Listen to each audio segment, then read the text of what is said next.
Okay, here's our interior, and to give you a general description of everything, you got your ELT on and off and arm and check here, throttle, and make sure you got your start button, which the switch, if you remember earlier, will disengage this switch, so it will not allow it to crank if this switch is off. So if you get in it and nothing happens when you push the start button, remember to go for the switch underneath your seat.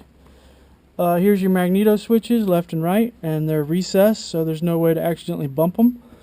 You got your carb heat, which is a slider.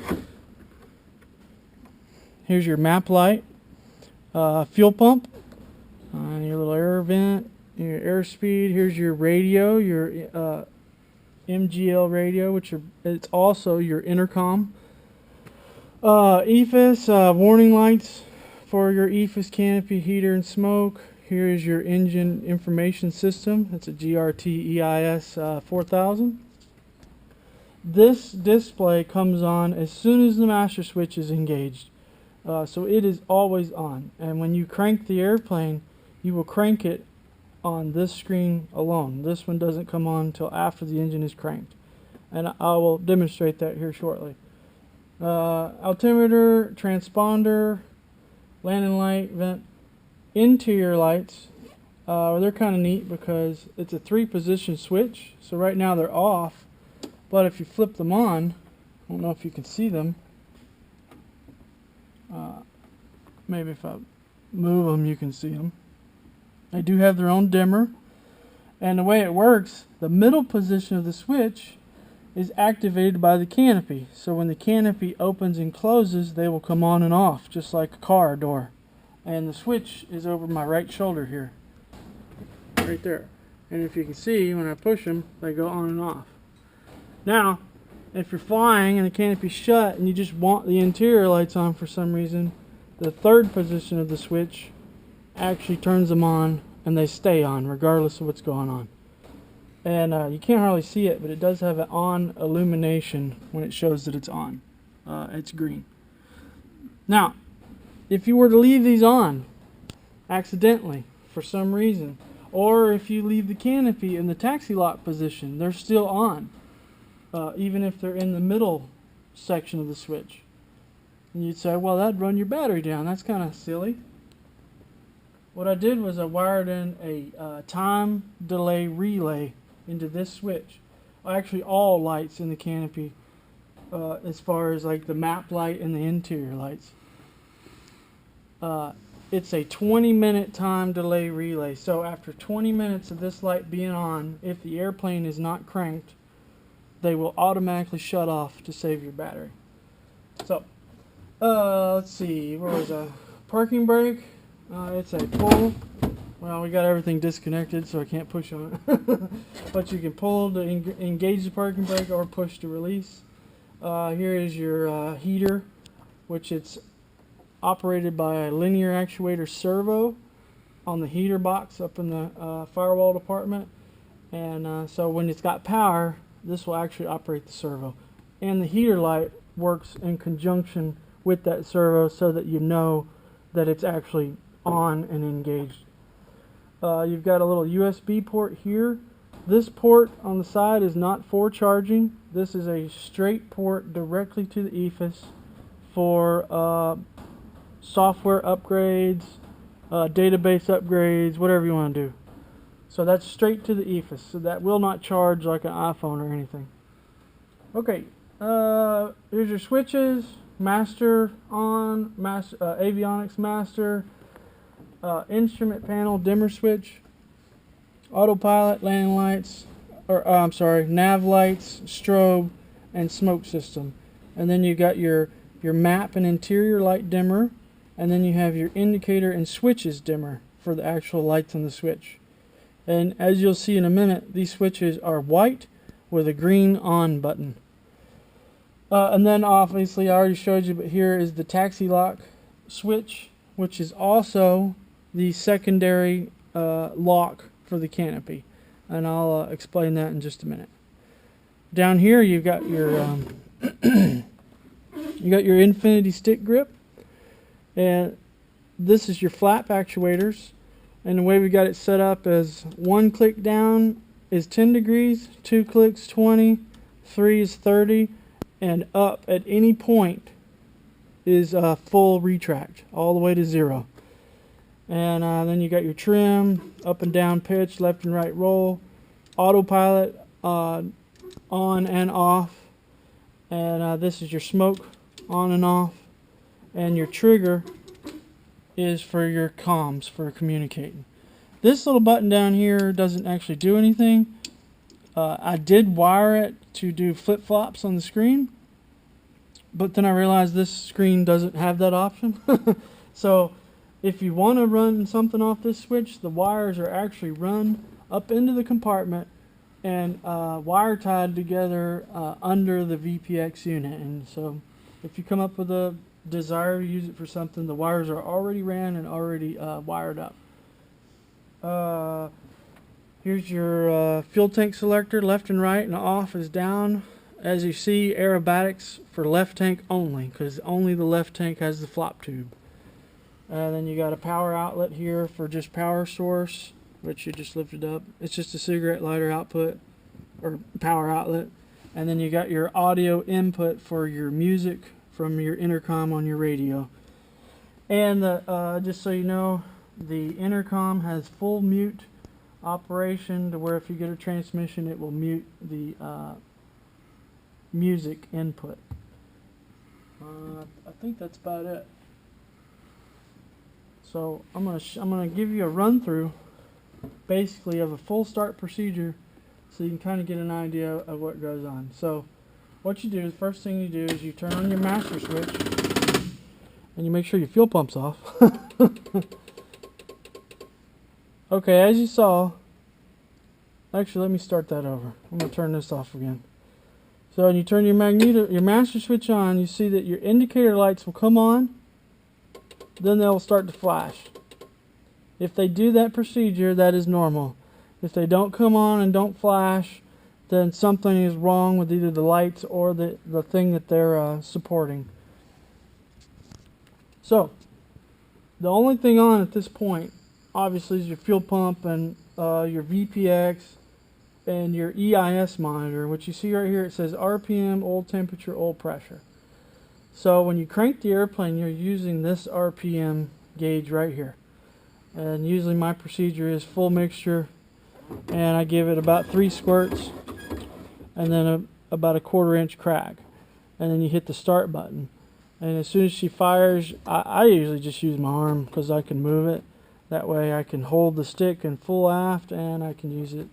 So it's kind of a convenient place for the start button, I think. And then obviously your magneto switches. And when you fire them on, you'll see that you got red indicators showing that they're lit. And when all the lights are on, this upper section will be white. Okay, so you got the engine cranked, it's running, so you turn your avionics master on. Now everything avionics will be activated. ADS-B, radios, transponders, EFIS, your cabin heat, just about everything else will come on with the avionics master. Let's let them sit for a second. While that's booting up, I will go ahead and show you the switches. So you got your autopilot, you got your nav lights. The nav light switch also turns on all the other light switches. And then you got your strobes. And you can see over there in the corner that they got a nice pulse. The strobes left and right are synced together with a wire running to each, so they pulse at the exact same time as each other. So that's kind of cool. And then you got your smoke pump, and it's the only one that has a blue indicator when it's on. And the reason being is because it's a blue switch and it's a blue light, and I will indicate that right now. It's on, it's off. So I didn't want to run it for very long because we're pumping stuff out of the exhaust. Okay, so it gives you all your stuff. We probably won't be able to get GPS reception in the hangar, so you might not get to see everything, but you accept. Here's your main screen. We'll let that run for a minute. Okay, I'll show you the cabin heat. When you turn your cabin heat on, the heater light comes on. You know, obviously that's full open, burn you out, and it's got very small progressive inputs.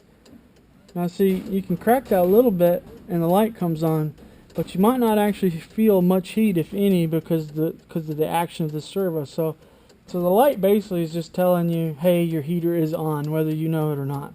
So if this light is ever on, that means that this switch is on. So you just rotate it and you're good to go. Okay, on your screens, you've got your primary flat display. GPS service is terrible in here, so that's why it's doing all that. But you do have a primary, engine, and map on the main. You can have just the primary and map, and just primary and instruments. And it'll show as soon as it aligns. There it goes. And then you got your map page, which has your airspeed, altimeter, heading, and it shows all your primary functions, and you can zoom out, you know, to whatever you want, and zoom back in. The Sport EFIS is really good. It's not quite as user-friendly as, per se, a Garmin or a Dynon. You do have to learn the system, especially the navigation. It's a little bit more complicated to use. It's not bad, but you'll figure out there's lots of button pushes. So it's showing all my stuff's off. Yeah. Okay, got different kinds of maps. You can have the map page with your engine and so forth. Engine page shows all engine parameters. It also shows a split screen with you can add whatever you want over here. I don't ever use this page, so obviously there's not much there. and then here is your VPX.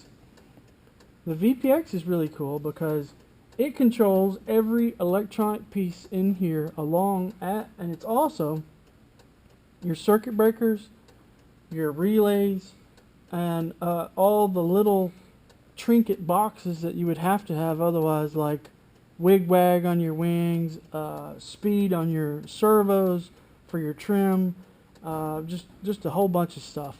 And what's cool about this screen is it shows you if there's anything tripped.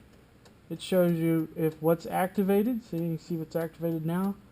And you can actually go in and select stuff. You just say cursor on. You can go in here and you can turn stuff on and off without using the switches. So if your switch fails, you can physically go in here and change it. For instance, the canopy lock, which is flashing, I can turn it off. Oh wait, hang on. I can turn it off. Or I can turn it back on. It's the same with any of it. You can turn everything off and on. You can actually control your trim and your flaps. See the roll trim? You just say left. I don't know if you can hear that, but it's working. You can see it. Right, left, right there. So instead of using the thumb button, which also works it, if this were to fail for some reason, you can go in this screen and do it all manually through the EFIS. I would show, and you can do your flaps, your trim, you can do whatever you want. I would show you flaps, but we've already got them disconnected, so they won't do anything. Okay. Oh, where am I going here? Let's go back to the primary. Oh, there we go. We got GPS signal. So this is the primary screen. I personally use this one, and then if I want maps, I go to this one. Let's talk about the canopy light. As you can see, it's continuously flashing, annoyingly. And the reason it is doing that is because it's a dummy light. And the way it's set up is once I close the canopy and I lock the main lock, there's a switch inside here that will turn this from a flashing light to a solid lit light. And once it's lit, you flip to your secondary canopy lock to turn it off. And I will demonstrate that now.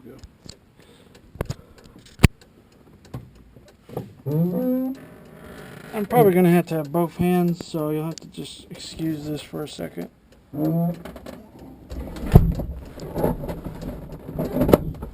Alright. As you can see, I locked the main lock.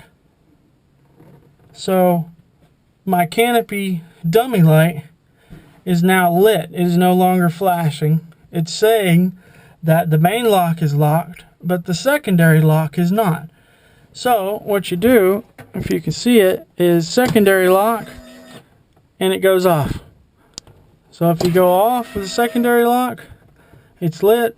Secondary lock on, it goes off as soon as it's locked. The secondary lock will not allow you to open the canopy. It's completely locked. The way to get past that is there's an emergency release function, which it takes two hands, but as you can see I can move it, which I couldn't normally. And I'll open the canopy and let Arlie hold the camera and I'll show you how that operates. But basically, this sucker is locked in. Now when you land, you're flying along and you land and you're taxiing and it's hot. You release your secondary canopy lock to the middle position. As you see, the taxi lock is illuminated, showing that the taxi lock is now engaged. The secondary canopy lock is disengaged. So, if I release the lock, you can see that the canopy is now unlocked and you just push up. And as you can see, I've got airflow now because of my taxi lock is illuminated, which is the third position of the switch. And you can see it right, well, you can kind of see it right there. So you taxi along, you're getting nice fresh air. Whenever you get to where you're going, you want to open the canopy, you just grab a hold, and well, I can't do it with two hands. You push the button, which releases it, and then you can open up the canopy. There you go. Now, what I was going to show you earlier is when this thing is locked, the secondary canopy is secondary lock is engaged. You can't open this, right? So if this were to fail, you have an emergency lock which you pull back and then you can open it, even though that this was still engaged and all that. So in an emergency, you can still get out if everything fails. Everything's got a redundant. And so if any of this stuff fails in flight, you can get out or it'll still function. Nothing controls the engine as far as anything that electrical, other than the magnetos. I think that's about it, really. If you have any questions, when you get it all together, if anything, you have any questions whatsoever, just contact me or Arlie and we'll walk you through them. We'll send you schematics and whatever you need.